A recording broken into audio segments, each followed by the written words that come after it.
నోవహు నీతిపరుడు, నిందారహితుడు, దేవునితో నడిచినటువంటి వాడు.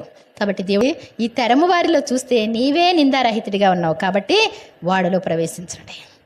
7 రోజుల వరకు తీసుంచారు. అయినప్పటికీ కూడా ఇంకా తర్వాతగానే కష్టం బాగా వచ్చిన తర్వాతగానే అప్పుడు బ్రతిమలాడతారేమో, దేవుడే ఆ తలుపులు ఆయన బిగించేశాడంట. దేవుని స్తోత్రం చెప్తాం. చాలా జాగ్రత్త.